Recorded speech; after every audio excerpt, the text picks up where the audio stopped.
అన్నదాత అన్నదాత మీ అన్నదాత చెమటోడ్చి ఆహారాన్నందించే రైతన్న అనునిత్యం నీ కండదండగా నిలిచే నేస్తం ఎవరన్నా అన్నదాత అన్నదాత మీ అన్నదాత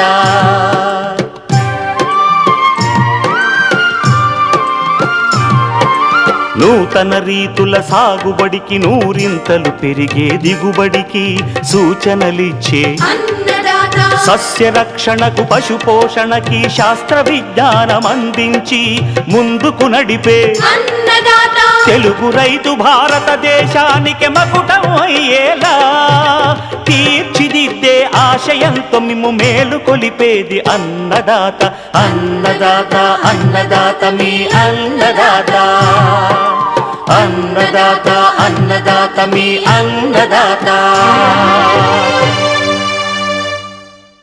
అన్నదాత ప్రేక్షకులకు నమస్కారం. ఈనాటి ముఖ్యాంశాలు: నేలలో జీవరాశిని పెంచి భాస్వరం కరిగించే జీవన ఎరువులు, విత్తన నిల్వలో జాగ్రత్తలు,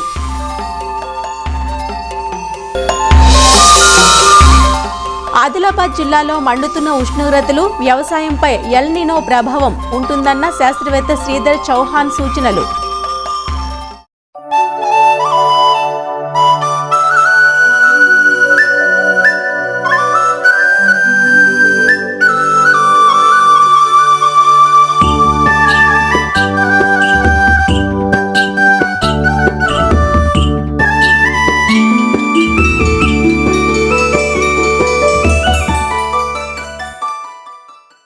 పంటలు ఆరోగ్యంగా ఎదగాలన్నా, నాణ్యమైన ఉత్పత్తులు సాధించాలన్నా మనం ఎంచుకునే విత్తనం నాణ్యంగా ఉండాలి.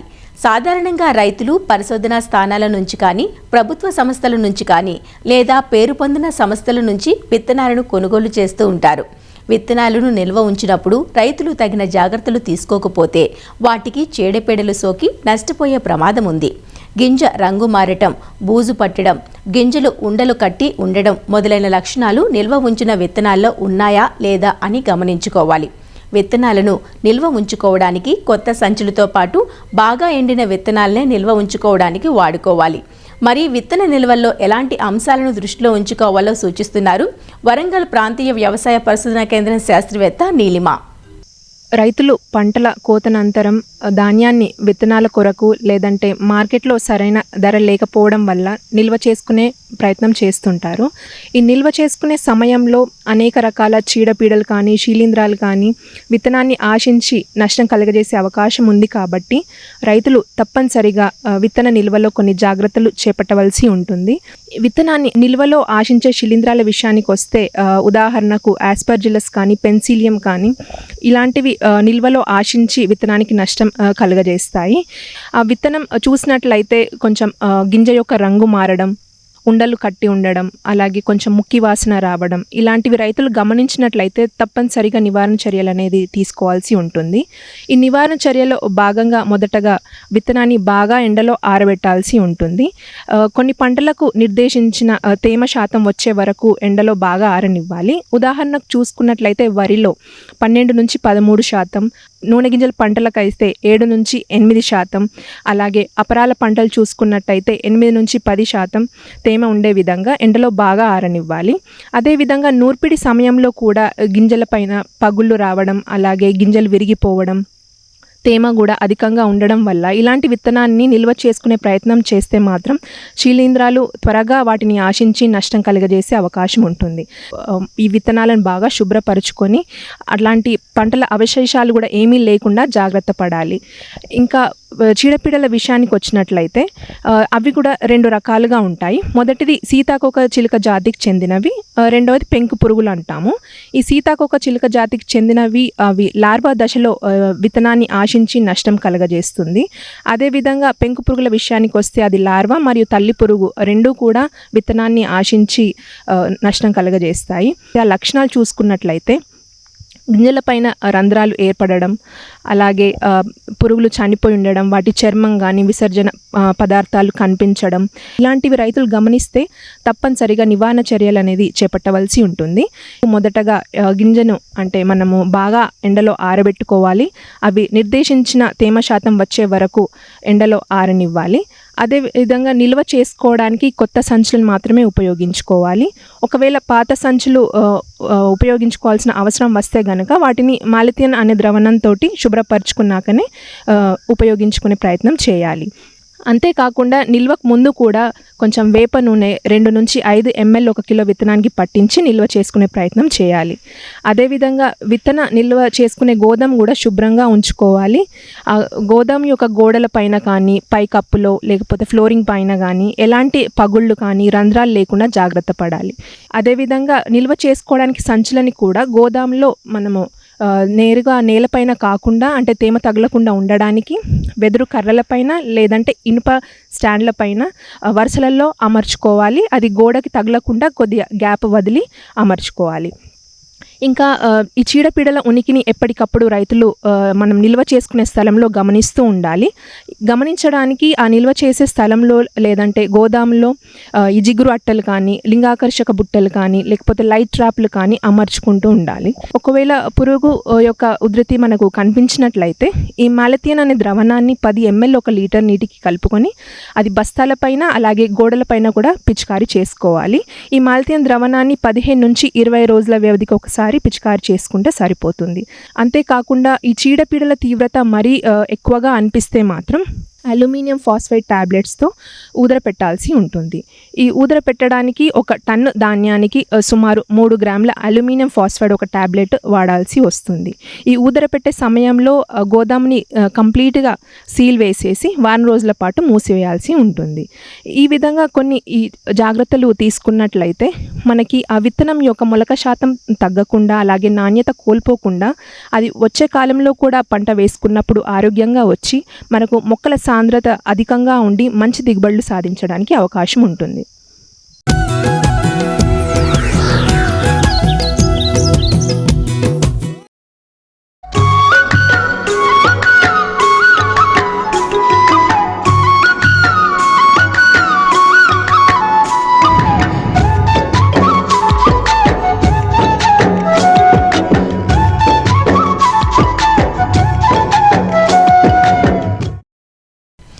ఇరు తెలుగు రాష్ట్రాల్లోని అధిక శాతం భూముల్లో భాస్వరం నిల్వలు ఎక్కువగా ఉన్నట్టు గుర్తించారు. కారణం భాస్వరం కరిగిన కాంప్లెక్స్ ఎరువులను అతిగా వినియోగించడమే. నేలల్లో భాస్వరం అధికంగా ఉంటే జరిగే నష్టమేమిటో తెలుసా? జింక్ ఇతర పోషకాలను మొక్క గ్రహించుకోలేదు. భాస్వరానికి చలన గుణం లేదు. అది స్థిరంగా నేలల్లో లభ్యం కాని స్థితిలో ఉండిపోతుంది. అలాంటి భాస్వరాన్ని కరిగించి పంటలకు అందుబాటులోకి తేవాలంటే జీవన ఎరువులను వాడటం ఒక్కటే మార్గం. జీవన ఎరువుల్లో నత్రజని స్థిరీకరించేవి, భాస్వరం కరిగించేవి, పొటాష్, జింకులను అందించే ఎరువులు ఉన్నాయని, వీటిలో నత్రజని స్థిరీకరించే ఎరువుల గురించి నిన్నటి అన్నదాతలో తెలుసుకున్నాం కదా. మరి నేలల్లో ఉన్న భాస్వరాన్ని కరిగించి మొక్కలకు అందుబాటులోకి తెచ్చే జీవన ఎరువులు ఏవి, వాటిని ఎలా వాడుకోవాలి? ఇవాల్టి అన్నదాతలో ప్రొఫెసర్ జయశంకర్ తెలంగాణ రాష్ట్ర వ్యవసాయ విశ్వవిద్యాలయం రాజన్ నగర్లోని మైక్రోబయాలజీ శాస్త్రవేత్త డాక్టర్ ఎస్ త్రివేణి నుంచి తెలుసుకుందాం. ఇప్పుడు మన తెలంగాణ రాష్ట్రంలో చూసుకున్నట్లయితే భాస్వరం యొక్క నిలువలు మన భూముల్లో చాలా ఎక్కువగా ఉన్నాయి. మనం రాష్ట్ర వ్యవసాయ విశ్వవిద్యాలయము అలాగే వ్యవసాయ శాఖ సహకారంతో ఈ యొక్క భాస్వరాన్ని కలిగించే సూక్ష్మజీవులు వాడకము రైతుల పొలాల్లో చాలా వరకు మనం ప్రయోగాలు నిర్వర్తించి ఈ యొక్క భాస్వరం కరిగించే సూక్ష్మజీవులు చాలా ఉపయోగకరంగా ఉన్నాయని, అలాగే రసాయన భాస్వర ఎరువులను తగ్గించి వాడుకోవచ్చని మనకు రూపించబడింది. కాబట్టి రైతు సోదరులు గమనించవలసింది ఏంటంటే, మీ పంట పొలాల్లో వేసిన భాస్వరం మంచిగా మొక్కకు లభ్యతలోకి రావాలంటే ఈ భాస్వరాన్ని కరిగించే సూక్ష్మజీవులను పంట పొలాల్లో వాడుకోవాలి. మీరు వేసే వాణిజ్య పంటలైనా అలాగే కూరగాయల పంటలు, పండ్ల తోటల్లో కూడా ఈ నిరుపయోగంగా ఉన్న భాస్వరాన్ని కరిగించి మొక్కలకు అందించడానికి భాస్వర ఎరువులు ఎంతగానో తోడ్పడతాయి. భాస్వరం కరిగించే సూక్ష్మజీవులను ఎందుకు వాడాలంటే, మనం రసాయన పద్ధతిలో వేసుకున్న డిఏపి కానీ అలాగే 3-20 కానీ 319లో కానీ భాస్వరం ఉంటుంది. 100% భాస్వరం మీరు పంట పొలాల్లో వేసుకున్నట్లయితే మొక్క 20% మాత్రమే తీసుకుంటుంది. 80% భాస్వరం భూమిలోనే ఉండిపోయి మొక్కకు అందని స్థితిలో మారుతుంది. కాబట్టి రైతు సోదరులు గమనించవలసింది ఏంటంటే ఈ పంట పొలాల్లో నిరుపయోగంగా ఉన్న ఈ 80% భాస్వరాన్ని మొక్కలకు అందించడానికి భాస్వరం కరిగించే సూక్ష్మజీవులను ఎక్కువగా పంట పొలాల్లో వాడినట్లయితే రసాయన ఎరువులను తగ్గించుకోవచ్చు. అంతేకాకుండా మన భూమి యొక్క భౌతిక లక్షణాలు పెరుగుతాయి. మన మొక్క తెగుళ్లకు పురుగులకు తట్టుకునే శక్తిని కూడా పెంచుకుంటుంది. భాస్వరాన్ని కరిగించే సూక్ష్మజీవులు వివిధ రకాలుగా ఉంటాయి. మొదటగా భాస్వరాన్ని కరిగించే బ్యాక్టీరియా మరియు భాస్వరాన్ని కరిగించే శిలీంధ్రాలు. మనకు భాస్వరాన్ని కరిగించే బ్యాక్టీరియాలలో సూడోమోనాస్ ఫ్లోరసెన్స్ ఒకటి, అలాగే బ్యాసిల్లస్ సబ్టిలిస్ ఒకటి. ఈ బ్యాసిల్లస్ సబ్టిలిస్ కానీ సూడోమోనాస్ ఫ్లోరసెన్స్ కానీ వివిధ రకాలైన పురుగులను అలాగే నేల ద్వారా సంక్రమించే వివిధ రకాల తెగుళ్ళను కలుగచేసే సూక్ష్మజీవులను శిలీంధ్రాలను కూడా నాశనం చేస్తుంది. కాబట్టి నేల ద్వారా సంక్రమించే వేరుకుళ్ళు కానీ అలాగే ఎండు తెగుళ్ళను కానీ తగ్గించుకోవచ్చు. అలాగే వివిధ రకాలైన భాస్వరాన్ని కరిగించే శిలీంధ్రాల్లో మొదటిగా ట్రైకోడర్మా హార్జియానం అలాగే ట్రైకోడర్మా విరిడిని కూడా మనం భాస్వరాన్ని కరిగించే సూక్ష్మజీవులుగా వాడుకోవచ్చు. ఇంకొకటి ఆస్పర్జిల్లస్ అవమారిని కూడా మనం వాడుకోవచ్చు. కానీ ఈ ఆస్పర్జిల్లస్ అవమారి వాడినప్పుడు మనకి పంట పొలాల్లో ఏమైనా తెగుళ్ళు రావడానికి ఆస్కారం ఉంటుందేమో అని వాడుకోవట్లేదు. మైకోరైజా అనే శిలీంధ్రాన్ని కూడా మనం వాడుకోవచ్చు. ఈ మైకోరైజా అనే శిలీంధ్రము మొక్క వేర్లకు దూరంగా వెళ్ళిపోయిన అన్ని రకాల పోషకాలను మొక్కలకు అందిస్తుంది. అంతేకాకుండా మరి ముఖ్యంగా ఈ కరగని స్థితిలో ఉన్న భాస్వరం కరిగించిన తర్వాత మొక్కకు అందించబడుతుంది.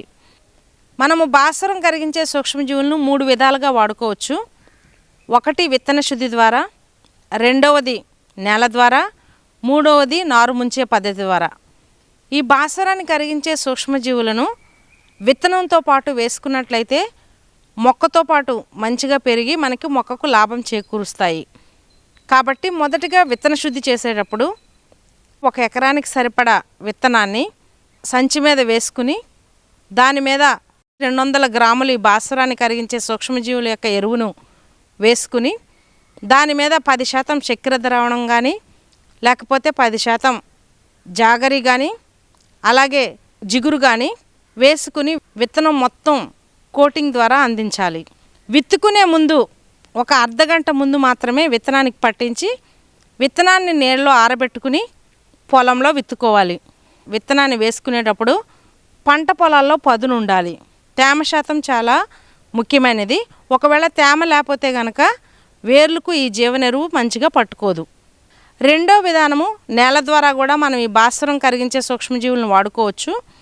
నేల ద్వారా వాడుకునే పద్ధతిలో 2 కేజీలైన భాస్వరం కరిగించే సూక్ష్మజీవులను 200 కిలోల ఏదైనా సేంద్రియ ఎరువుతో, పశువుల ఎరువు కానీ వర్మీ కంపోస్ట్ కానీ నల్లమట్టితో కానీ 200 కేజీల ఇసుకతో కానీ కలుపుకుని మనము భూమిలో వెదజల్లుకోవాలి.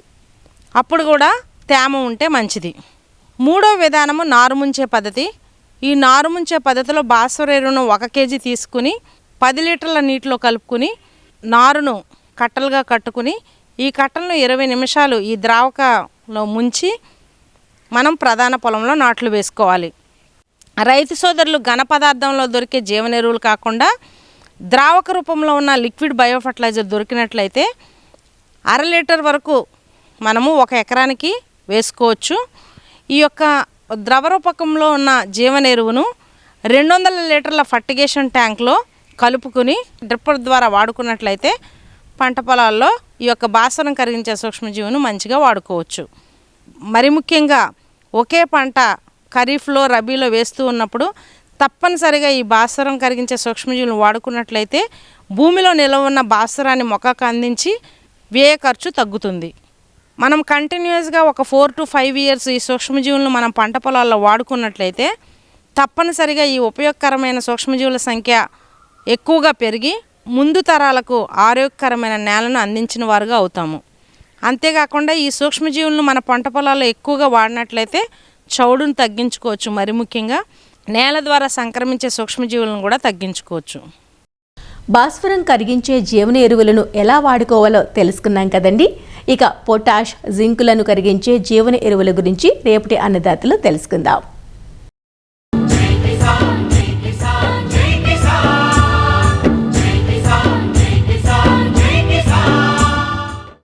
భానుడు భగభగమంటున్నాడు.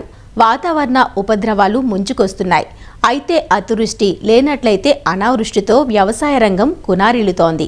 ఈ ఏడాది ఎల్నినో ప్రభావం ఉంటుందని, దీన్ని సూపర్ ఎల్నినోగా భావించవచ్చునని ఇప్పటికే వాతావరణ శాస్త్రవేత్తలు హెచ్చరించారు.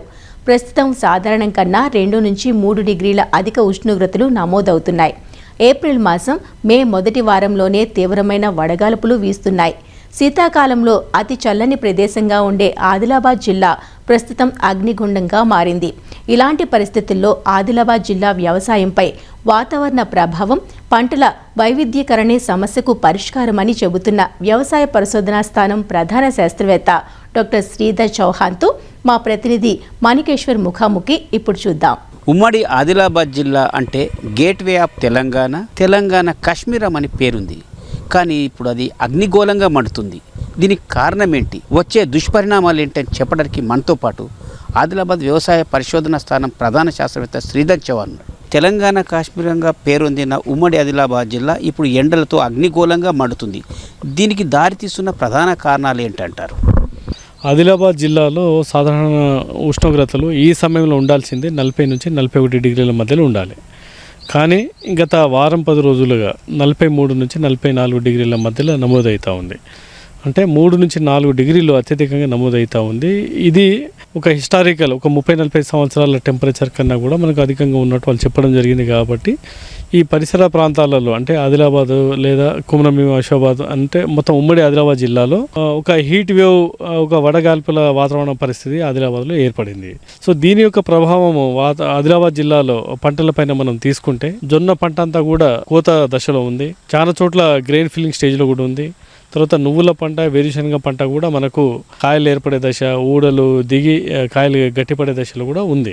అంటే ఈ అన్ని పంటలపైన కూడా కొంత వ్యవసాయ పనులు చేసుకోవడానికి కూడా రైతులు ఇబ్బంది పడే అవకాశం ఉంది. ఈ రసం పీల్చే పురుగుల ఉధృతి, మనకు వైరల్కి సంబంధించిన డిసీజ్ కూడా వచ్చే అవకాశం ఉంది. భారతీయ వ్యవసాయ పరిశోధన మండలి వాళ్ళ నివేదిక చూస్తే ఒక ఆదిలాబాద్ జిల్లా అని కాదు, ఇన్ జనరల్గా పంట మీద ఏ రకంగా, కాటన్ క్రాప్ మీద ఏ రకంగా పంట నష్టం జరుగుతూ ఉంది అనేది వాళ్ళు అంచనా వేయడం జరిగింది. ఒకటి, వాతావరణ మార్పులలో అంటే మనం చెప్పుకోవడం ఏంటంటే సకాలంలో వర్షాలు పడకపోయినా, లేకపోతే మధ్యలో ఇంటర్మీడియట్ డ్రై స్పెల్స్ మనకు వచ్చినా, లేకపోతే జూలై, ఆగస్టు, సెప్టెంబర్ మాసాలలో అధికంగా వర్షాలు పడ్డా, తర్వాత గాలిలో కొంత పరిమితి మేరకి కార్బన్ డైఆక్సైడ్ యొక్క లెవెల్స్ పెరిగినా, గాలిలో ఆర్ద్రత తగ్గినా కూడా 1.64 నుంచి 2% మధ్యలో పత్తి పంట మీద దిగుబడి తగ్గుతుందనేది వాళ్ళు డాక్యుమెంట్ చేయడం జరిగింది. ముఖ్యంగా పత్తి పంట పూత దశ నుంచి కాయలు ఏర్పడే దశ, కాయలు అభివృద్ధి చెందే దశలో ఈ టెంపరేచర్ యొక్క ఇంపాక్ట్ వాళ్ళు ఎక్కువగా డాక్యుమెంట్ చేయడం జరిగింది. సో ఆ సమయంలో 32 డిగ్రీల కన్నా కూడా 1 లేదా 2 డిగ్రీలు పెరిగినా కూడా కాటన్ క్రాప్ మీద, ముఖ్యంగా కాటన్ యొక్క బోల్ సెట్టింగ్ కావచ్చు, ఫ్లవర్ అబార్షన్ కావచ్చు, లేదా ఫైబర్ యొక్క క్వాలిటీ కావచ్చు, ఇవన్నీ కూడా గణనీయంగా తగ్గుతున్నట్టు వాళ్ళు డాక్యుమెంట్ చేయడం జరిగింది. ఉమ్మడి ఆదిలాబాద్ జిల్లా అంటేనే అడవిలతో విస్తరించి ఉన్న జిల్లా. ఒకప్పుడు 44% అటవీ ప్రాంతం ఉండేది. మీరన్నట్టు నివేదిక ప్రకారం అటవీ శాతం ఎంతవరకు ఉంటే సాధారణమైన ఉష్ణోగ్రతలు నమోదయ్యే అవకాశం ఉంది? మన దగ్గర దీని ప్రభావం ఎలా ఉంది? గ్లోబ్ పైన ఫారెస్ట్ యొక్క కవరేజ్, దీనిపైన కూడా ఐక్యరాజ్య సమితి యొక్క నివేదిక ఉంది. వాళ్ళు చెప్పడం ఏంటంటే 33% మనకు ఫారెస్ట్ కవరేజ్ ఉండాలి, లేదా వెజిటేషన్ కవరేజ్ అనేది ఉండాలనేది నివేదిక చెప్తా ఉంది. సో ఒకప్పుడు అడవుల జిల్లాగా ఉన్న ఆదిలాబాద్ 44%గా ఉన్న అటవీ విస్తీర్ణము ఇప్పుడు 23-24% ఉందని చెప్తా ఉన్నాము. ఇది ఇంకొక 12-13% పెరిగి 33%కి వస్తే ఆదిలాబాద్ జిల్లాలో తప్పకుండా మనకి ఈ క్లైమేట్ రెసిలియంట్ ఇష్యూస్ అనేది కొంత నల్లిఫై అయ్యే అవకాశం ఉంటుంది. ఈ ఏడాది వానలు ఉండవు, వ్యవసాయానికి ప్రతికూలము, అట్లాగే రైతులు కూడా జాగ్రత్తలు తీసుకోవాలనే మాట వినిపిస్తుంది.